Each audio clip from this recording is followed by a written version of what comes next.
گزشتہ جمعۃ المبارک کی مجلس میں مختصر گفتگو انسانی محنت کے بارے میں ہم نے سنی اور سنائی، اور میں نے عرض کیا تھا کہ اسی پہ ہم سوچیں گے کہ ہمارے دین نے محنت کرنے والے انسان کی کیا قدر و قیمت مجھے اور آپ کو سکھائی ہے، اور خود جو محنت کر رہا ہے اس کی محنت سے جو کمائی اس کو مل رہی ہے، اس کمائی کو اپنے لیے حلال بنانے میں اس کو کس انداز سے محنت کرنی چاہیے۔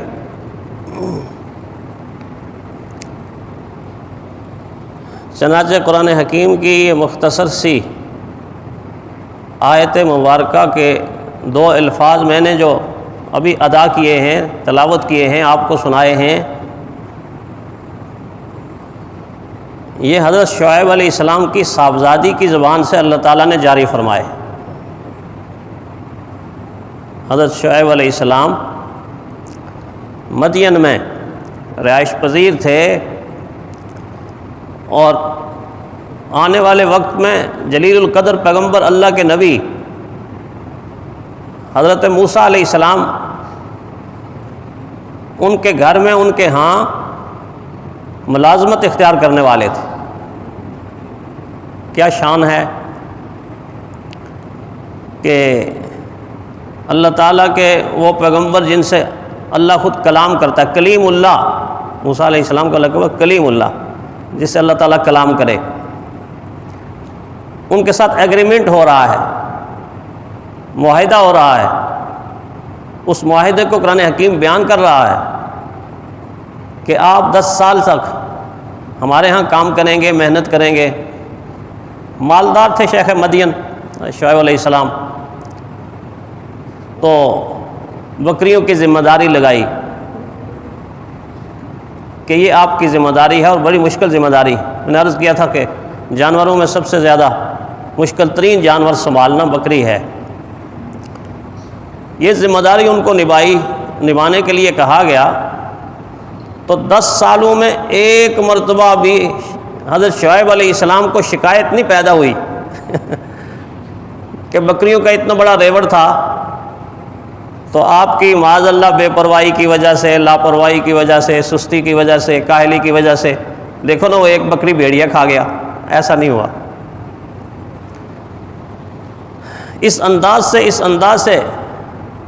اس امانت کی حفاظت کی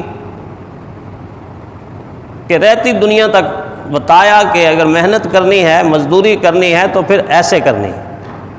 ڈنڈی نہیں مارنی۔ اور اس سے پہلے ہی حضرت شعیب علیہ السلام کی صاحبزادی نے کہا تھا ان خیر من استاجرت القوی الامین،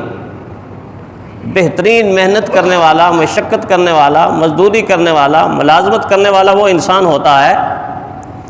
جس کے اندر بہت ساری صفات کے ساتھ ساتھ دو صفات نمایاں ہوں۔ ایک تو یہ کہ وہ صحت مند ہو، تندرست ہو، تنومند ہو۔ اگر وجود کے لحاظ سے صحت مند نہیں ہے، بیمار ہے، کمزور ہے، لاغر ہے، معذور ہے، تو وہ صحیح طرح مزدوری نہیں کر سکتا، محنت نہیں کر سکتا۔ اس کے لیے تو ویسے ہی مجھے آپ کے دین نے ہمیں یہ تعلیم دی ہے کہ اس کے ویسے ہیلپ کی جائے، اس کی مدد کی جائے، اس کی ضروریات کو پورا کیا جائے، اس امید پر نہیں کہ وہ ہمارا کام کرے گا، ہماری مزدوری کرے گا، محنت کرے گا تو نہیں۔ وہ ویسے ہی دین نے مجھے اور آپ کو پابند بنایا کہ اگر ایسا کوئی انسان ہے جو صحت کے لحاظ سے کمزور ہے، لاغر ہے، معذور ہے، بیمار ہے، مجبور ہے، تو پھر مجھ پر آپ پہ فرض بنتا ہے، معاشرے کے افراد پر فرض بنتا ہے کہ وہ ویسے اس کی ہیلپ کریں، مدد کریں، اس کی ضروریات کا خیال رکھیں۔ لیکن جو محنت کرنے والا انسان ہے اس کے لیے فرمایا ایک تو قوی ہو، مضبوط ہو، تنومند ہو، تندرست ہو، تاکہ جو کام اس کے ذمہ لگایا جائے وہ کام آسانی کے ساتھ کر سکے۔ اور دوسرا فرمایا الامین، امانت دار، امانت دار ہو۔